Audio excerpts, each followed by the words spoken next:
105.9 True FM, dito tayo sa totoo. Kapatid, magandang tanghali sa'yo at welcome na sa ating programang H2H Heart to Heart on a Monday. Aba, nako, andito na nga po tayo. Konting pihit na lang, konting mga araw na lang. Abay, i-welcome na natin talaga ang December. Kaya naman, sige, sa lahat po sa inyo na maganda ang gising ngayon, aba, tuloy-tuloy nyo na lamang po yan. Dahil nga, diba, sabi kapag ka maganda ang umpisa ng linggo, magiging maganda na rin yan. Oo, hanggang sa matapos. So, anuman ang mangyari pa sa kalagitnaan, aba, magiging maayos pa rin. At least, meron kang maganda na, uy, ang ganda naman ang umpisa ko ng Monday. Okay lang yan. Naks, di ba? Dapat ganoon yan, mga kapatid, ha?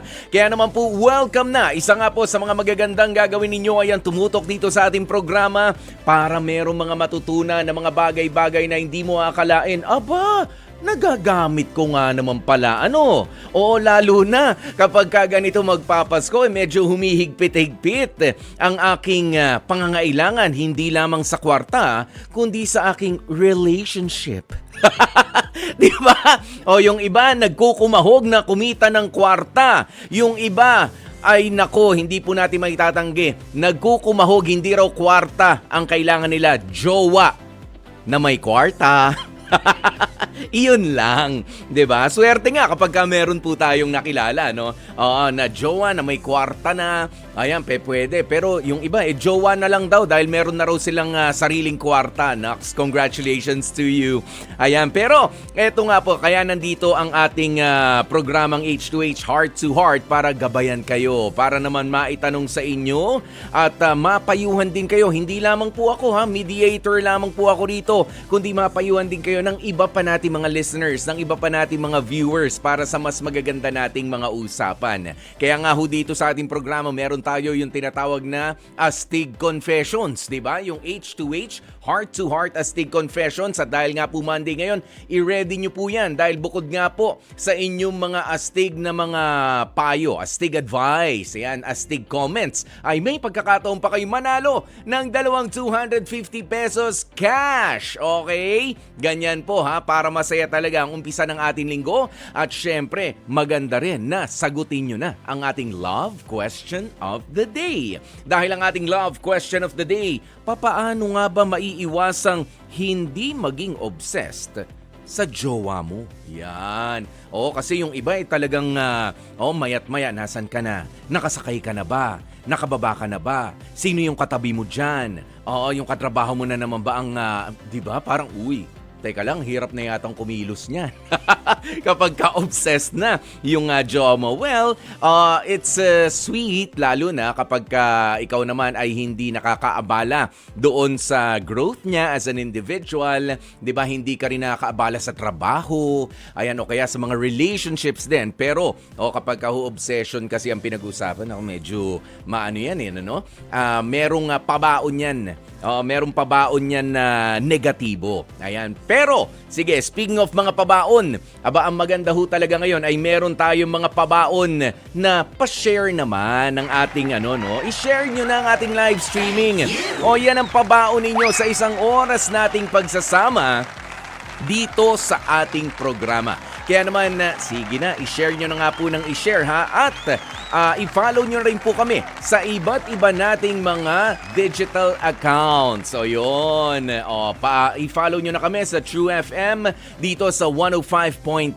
Yan, i-save nyo na po yan sa inyong mga radyo. At syempre sa True TV Channel 19. Yan, at syempre, nandyan din po kami sa YouTube, nasa Facebook nga, nasa podcasts natin, TikTok, Instagram, Threads, at sa X na dating Twitter. Hanapin nyo lamang ang True Network PH, okay? At True Network PH. Ganun po yan, diba? Halika na. Samahan nyo na nga po ako para sa ating astig na kwentuhan dahil susunod na ang H2H Astig Confessions. Sakal na. Opo, sakal na raw at parang hindi na makahinga itong ating makakausap na si Marlon sa kinakasama niya na si Madel. Paano ba naman daw? Ayaw daw kasi siyang payagan O na makasama ang kanyang mga kabarkada sa kahit ano ng mga okasyon. Biruin nyo ba naman? Sabi nitong si Marlon, Christmas party, bawal. Birthday yan, bawal. Binyagan, bawal. Kasalan, bawal. Baka pati sa burulan, bawal ha. Makikiramay. Ayan ha, sa mga simpleng inuman lang, bawal din.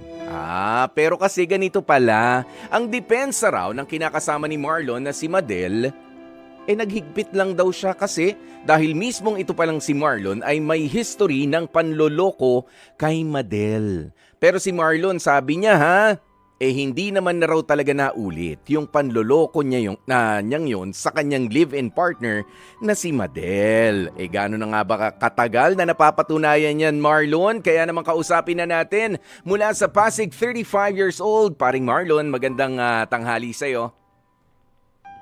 Magandang tanghali, Kuya Boy. Oo, Marlon, gaano na kayo katagal na magka-live-in ni Madel? Mga 5 to 6 years na po. Meron na ba kayong mga anak? Wala pa po. Wala pa naman. Okay. Pwede mo ba kaming kwentuhan ng bahagya dun sa pagkakamali na nangyari diyan sa relationship ninyo ni Madel na hanggang ngayon tuloy meron nang long-term effect. Hindi ka na makalabas, hindi mo na makasama yung mga tropa mo. At bakit sa lahat na ba ng mga imbitasyon ng mga kaibigan mo hindi ka na pwedeng pumunta? Sabi ni Madel. Opo, Kuya Boy, social life ko talagang wala na. Kahit pag nayaya ako ng barkada, di pa ako tapos magpaalam. No, nakagad eh. Oo. Ibubuga mo pa lang. Talagang... Oo. Nga pala, sabi ni, hindi pwede. Nakaganon na. Alam na eh. Oo. Si paring, hindi pwede. Ganon na. Barado na agad kay Madel. Pero, kailan ba nangyari itong sinasabi mo nga, aminado ka naman na hindi ka naging tapat fully kay Madel sa loob ng inyong relationship? Sige nga. Last year, sa text lang naman po yung Kuya Boy.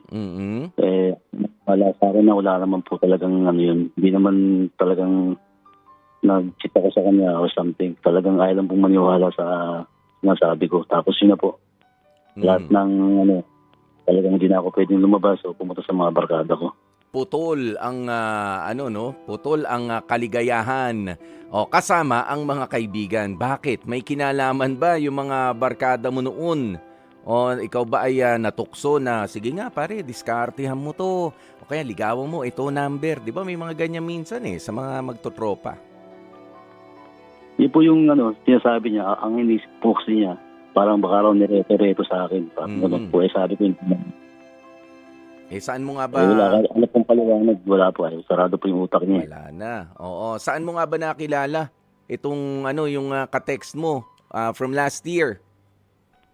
Lang naman po yung Kuya Boy, parang mutual friend lang na hindi naman po talagang parang nag-hello lang ako, parang, pero wala naman talagang nangyari. Pero nag-progress pa yung hindi wala naman talagang kaya lang masyado lang lumalim na ng lumalim. Kasi dyan nga sa sinabi mo, mutual friend, tapos nag-hi hello ka. So, the moment of truth. Parang ito naman yung siguro para magkaroon ng peace of mind na itong si Madel dahil malala na rin yan nangyari sa'yo at wala nang masihigit pa doon sa katotohanan. Kaya ka ba nag-hi at hello ay dahil medyo sabihin na nating natipuhan mo yung babaeng yon na pinagselosan ng gusto nitong si Madel? Hindi naman po, Kuya Boy, kasi nakakasabay ko lang po yun one time. Nakasabay saan? Ang hirap din po kasi sa pauwi po kasi isa lang po kami ng way nun. Ang hirap lang po kasi may mga nagbubuyo sa kanya, baka ganyan. Kaya po lalong Okay. Pero historically, ito bang si Madel, bago kayo nag-umpisa ay meron na ikikwento sa'yo na baka kasi pwedeng hindi naman talaga sa'yo, baka doon sa ex niya, may nauna ba siyang karelasyon before you? Hindi po ako masyadong nagtanong, pero alam ko po meron din siyang parang ex na pero hindi po ako nag-usisa about dun eh. Oo, alam mo, mahalaga yan, ano? Hindi lang para sa iyo, Marlon, kundi para din sa mga nakikinig sa atin. Maganda na kahit papaano ay inaalam natin, not to the extent na yung mga detalye pa ng pakikipagrelasyon ng ating present partner doon sa iba ay alamin. Pero anong dahilan ng inyong hiwalay? Hindi ka man lang ba nagtanong noon? Kasi kung ang naging dahilan ng hiwalayan nila noon ay dahil sa cheating o dahil sa anong tawag mo dyan, third party o dahil sa pagchat-chat lang, simpleng pagchat-chat, dapat alam mo na talagang para sa kanya ay matindi yung nagawa mo. Hindi ko po na, Kuya Boy. Ang alam ko lang po, pagkakaano ko lang wala rin silang parang malinaw na closure. Tapos hindi ko na inano dahil hindi na rin niya mahal. Parang ganun po. Oo, ganyan na lang. Okay, pero hanggang ngayon, kumusta ba ang relationship nyo naman dalawa? So, papaano yan? Kayo lang lagi ang magkasama? Opo. May curfew pa nga po ako. Hindi na talaga ako pag kailangan po mga talo ko pa yung mga ibang teenager na Oo. kasi early evening sa bahay lang ako. Tapos kapag sakali may mag-text, minsan nauna pa sa akin tumingin na baka daw sumimple ko. Baka sumimple ka na naman daw ng hi, hello. Ganun ka kamahal nitong si Madel, pero ganun siya kaingat na rin, ano, na siya ay lokohin mo. Ayan, pero sana, no, you take it into consideration na kausapin siya. Bakit ka nga ba nagkakaganyan? Ikaw ba ay naiwan dati ng karelasyon mo? Dahil, of course, sa isang relationship, hindi naman pwedeng maging in as much as gusto natin na maging perpekto, wala maging problema, magkakaroon ng problema at mga pagsubok din. Oo, pero ano nga ba yung experience noon nung partner mo? Maganda rin na mailabas mo yan sa kanya para alam mo kung saan siya nanggagaling talaga. Pero sa ngayon, tanggapin muna natin ang tawag nitong si Matthew ng Bulacan para sa kanyang astig advice naman para sa iyo, Marlon. Matthew, magandang tanghali sa iyo. Magandang hapon po. O ano bang masasabi mo dito sa ikinikwento ni Marlon? Ang mahalagang sa'yo, pre, is lambingin mo lang talaga. Kumbaga, yung tiwala niya is kailangan mabalik yun. Paano ba? Meron ka bang tip? Ayun, bumawi lang siya din. Sincerity na hindi na mauulit. Then, ang tawag dito? Ano? Kumbaga, meron sa pangahawakan na hindi mo na talaga ulitin. Parang gano'n. Yan. Sa'yo ba nangyari na to, Matthew? Yung barkada mo na yun. Pero Kuya Poy, ayaw mangyari. Ayaw mo pa mangyari sa'yo, no? Pero dama mo na kailangan talaga ay bumawi ka at yung sinseridad nga. Okay. Patay ng pinakita sa relasyon. Pag-unawa ng isa't isa, then kung may nagawa man pag-usapan at ayusin. Yeah. Maraming sa ganyan yan, pero pag sobrang tagal na talaga, it's up to you, bro, kasi unang-unang di kayo pasal naman. Yun na ba yun, Marlon? Totoo na ba? Pwede na mag-thank you? Ay, si Matthew pala. Si Matthew. Okay na po. Yun na yun. Oo. Sana narinig mo ba yun, Marlon? Yung sinabi ni Matthew.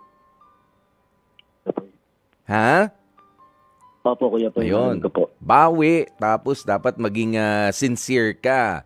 O yan, mamaya tatanungin natin kung ano nga ba mga ginagawa rin naman ni Marlon. At matulungan pa natin, masundutan pa natin ng konti ano pa ang pwedeng gawin. Sa mga kababaihan, sumagot nga po kayo dito, no? O sa ating astig advice, papaano nga ba makakabawi ang isang lalaki? O nakatulad ni Marlon, mag-iisang taon na, hindi naman ho daw talaga siya nag-cheat, kundi sabihin nyo na nag-uumpisa. Sige na, nag-uumpisa na nag-high and low. Oo, may ka-textmate ba, ka-chatmate, ganyan. Doon nag-umpisa ang selos nitong si Madel. Paano ba makakabawi doon? Samantala ito, sabi ni Rondel de la Cruz, kapag ka-trust talaga ang nasira o yung pagtitiwala ay parang papel ito, na kapag ka nalukot ay hindi na maipabalik pa sa dati niyang ganda. Sabi nga nila, you can forgive, but it's really hard to forget. Time heals para sa partner mo. Let time heal para sa partner mo. Nasa na yun? Biglang may nag-message pa eh. Ayan, ngayon, if nagsisisi ka na talaga, prove it. Hindi mabilis ang proseso ng pagdimot sa pagkakamali, pero kung mahal ka talaga ng partner mo, darating din ang panahon na magiging maayos ang lahat para sa relationship ninyo. Okay, Marlon, ano na ba ang mga ginagawa mo para makabawi kay Madel? Sabi mo kanina, meron kang curfew na before 8 p.m. kailangan magkasama na kayo, nasa loob ka na ng bahay. Bukod doon, ano pa ba? Ako po yung madalas na iiwan sa bahay. So, ako rin po yung madalas na gumagawa ng mga gawain bahay po dito, Kuya Poy. Pero meron ka namang hanap buhay. Opo. Nag-ano lang po ako, nag-online selling po ako. Tsaka, Oo. At saka ano? crew po ako sa fast food. Ano no? Crew. Sa fast food po ako po. Ayun. Sa restaurant po. Paano yung kapag ka ang duty mo naging panggabi? Hindi naman. Hindi naman po. Wala pong gabi na duty. Okay. O ito, si Jo ng Valenzuela. 40 years old na itong si Jo. Ano kaya ang astig advice niya naman din para sa iyo, Marlon? Jo, magandang tanghali sa iyo. Hi, magandang tanghali po. Ayan. Jo, ano ba ang dapat gawin naming mga lalaki para makabawi sa inyong mga babae kapag ka nakagawa kami ng kasalanan para patawarin nyo na kami, makasama na ulit namin yung mga barkada naman namin minsan lang, di naman lagi. Ano ba sa tingin mo, Jo? Para sa akin po dapat gawin niya is kung ayaw siyang payagan, isama na lang po niya sa inuman. Pwede niyang isama hanggang sa unti-unting bumalik yung tiwala ng asawa niya. Ikaw ba meron na rin karelasyon, Jo? Meron na. Meron po. Nangyari na ba sa inyo yung ganito ring selos? Oo, nangyari na rin po sa akin yun. Natila ayaw mo nang paalisin yung asawa mo. Nagbago naman siya, kaya bumalik din naman yung tiwala. Ayan. Sinamahan mo rin sa mga imbitasyon sa mga kaibigan. Lagi na niya akong sinasama. Ayun. Dati kasi hindi. Tapos, not necessarily, iinom ka naman no? Mga babae, hindi naman. Pwede naman kakwentuhan lang yung girlfriend din o yung asawa ng isang tropa. Andun kayo, may sarili kayong upuan doon, di ba? Yes, meron. Yun. Kumbaga, natatanaw ka lang. Natatanaw lang. Nakakakwentuhan pa at di ba nakakapag-bonding pa sa mga friends ninyo. Ayan, maraming salamat, Jo. Tanungin nga natin, itong si Marlon, nagagawa mo ba yan, Marlon? Naiimbitahan mo ba si Madel? Kasama ang mga tropa mo kasi pwede naman din talaga yan, for practical reasons. Sige, makikipag-bonding ako sa mga kaibigan ko. Nakaibigan mo na rin naman, Lika, sumama ka na lang kung gusto mo.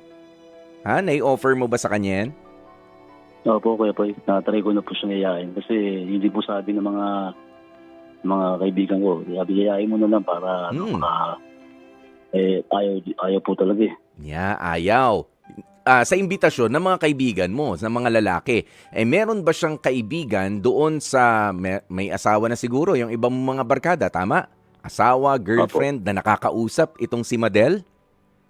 Meron naman? Di po siya masyadong friendly sa kasi busy rin po. Di niya po. Pero syempre, pagdating naman sa pakikipag-bonding, sa friendship, ay wala namang taong ganong kabisi. 'Di ba? Bakit hindi mo palapitin diyan sa inyo yung mga kaibigan mo at isama nga yung mga girlfriend nila o yung asawa, kahit ilan lang. 'Di ba? Ikaw ang mag-host nung pag-uusap-usap para gusto niyo magkita eh. 'Di ba? Kasi nga sabi ni Matthew, kailangan sincere ka. Ito, gusto kong magbago ng sincere. Pero gusto ko ring makilala mo ang mga kaibigan ko. Tayo ang nagka-problema noon pero wala tayong problema sa mga kaibigan ko. Maayos sila. Sandali, maayos ba mga kaibigan mo, Marlon? Siguraduhin natin, ha? Okay naman po, Kuya Poy. Ayun, pag ganun po ayaw po talaga eh. Pero unti-unti yan. Kumbaga sa nananakit na parte ng katawan, na relate ako dyan. Kailangan ng konting hilot niyan eh. No, kailangan ng konting hilot hanggang sa mapapayag natin. Tapos, edi yung mga friend nga o girlfriend, asawa, hayaan mo sila doon, may sarili silang pinag-uusapan. Samantala kayo nagkakasiyahan. Kung meron limit yung oras, i-explain mo na sa mga kaibigan nyo, pare, kung hanggang alas 10 lang tayo, alas 11 ha. Kasi medyo hindi naman sanay si Madel sa sa ganitong mga puyatan, ganyan, paguran. Unawain nyo na. At least nagkita-kita tayo. At least nagkaroon tayo ng oras na mag-bonding. Di ba? Baka pwede. Unti-unti, Marlon, magpapasko naman. Of course, may mga imbitasyon dyan, left and right.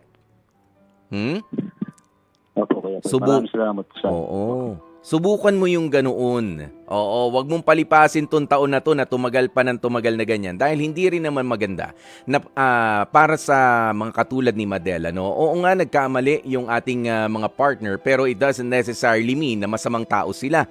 The mere fact na pinipili nga natin na makasama sila ay hindi naman din nagbibigay sa atin ng karapatan na gawing robot na lamang at lagi na lang isisi ng isisi yung mga gusto nating gawin doon sa partner natin. Nagkamali yan, tao yan, pero hindi pwede na gusto lang makita yung mga kaibigan, ay nako, magchichicks ka na naman, gagawa ka na naman ng kalokohan. O kaya pupunta lang ako sa palengke ng ganitong oras at may kailangan akong bilhin. Bakit? Mayroong kang chicks doon? Hindi pwede yun. That's not healthy. Toxic ang magiging relationship. Katulad nito si Marlon, nag-a-adjust naman pala siya at ginagawa mga gusto ni Madel. Of course, katulad ng isang bata, bibigyan din natin ng, anong tawag mo rito, regalo kapag ka very good boy naman o very good girl yung naging makulit na bata noon. Diba ganyan din sa relationship? Meron namang price. O sige, magkita kayo ng mga kaibigan mo. Sama ko. O kaya, papuntahin mo sila dito. Sige, prepare ako ng something para sa inyo. Yung ganoon. Diba? Give and take. Give and take. Okay, Marlon? Salamat, Kuya Boy. Iyon, maraming salamat din sa iyo, Ayan, at sana nga sa susunod kita makausap mas masaya na ang tono ng boses ni Marlon dahil alam nyo kapag magpapasko, emotions are high. Yung iba ay talagang dinidibdib yung mga ganyan. Hindi ko nakasama ang kaibigan ko, hindi ako nakabisita sa ganun dahil pinipigilan ako ng partner ko. Nagigimit siya pa yan ng away. Kaya be considerate also sa mga katulad ni Madel na pinipiit yung kanilang mga partner just because meron siyang nagawang kalokohan noon. Hindi naman kikilos sa mga tao ng pasama lang ng pasama. Yung iba ay pinipili talaga na magbago. Katulad po ito, mga nagbago ang kapalaran ngayong araw na to. Biruin nyo, congratulations kay Matthew ng Bulacan. Meron na siyang 250 pesos. Diba? At si Joe ng Valenzuela, yung mga nakausap natin kanina, may tig 250 pesos na cash na sila. Congratulations po sa inyo. At syempre ang ating love question of the day. Paano nga bang maiwasang hindi maging obsessed sa jowa mo? Ayan, alam nyo, sa mga kanta, sa mga tula, di ba, nakikita natin na obsessed ako sa partner ko. And we find it sweet. Parang unsweet naman nila, obsessed siya sa partner niya, dun sa mahal niya. Pero hindi po sa lahat ng pagkakataon ay sweet yun. Dahil yung iba nga ay talaga nakakasakal na at yung iba nga ay nagkakasakitan pa ng dahil sa obsession na yan, pero eto, sige, ang sabi ng ating mga sabi ng ating mga kapatid, sabi ni Ronald Tumbaga, para maiwasang hindi maging obsessed sa jowa, sundin ang mga tamang gabay sa pag-aasawa.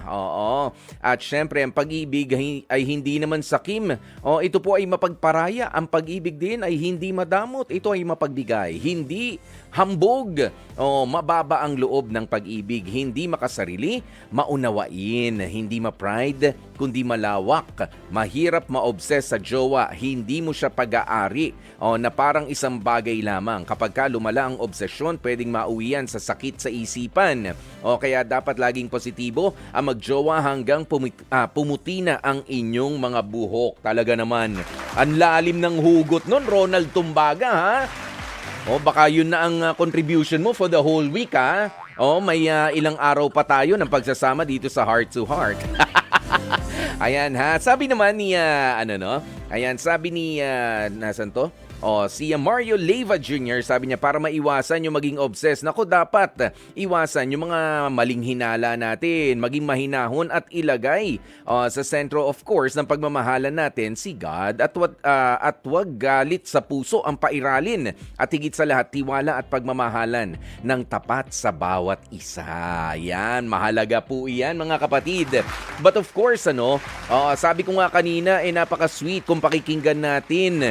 Na obsessed ako sa jowa ko dahil sa akin lang talaga siya dapat mabaliw-baliw. Papaano nga kapag talagang para ba nababaliw na? Papaano ba natin masasabi na obsessed na ang jowa natin sa atin or tayo sa jowa natin mismo? Alam nyo, may mga nasisira pong iba mga relationships. Hindi sa inyo magjowa, ha?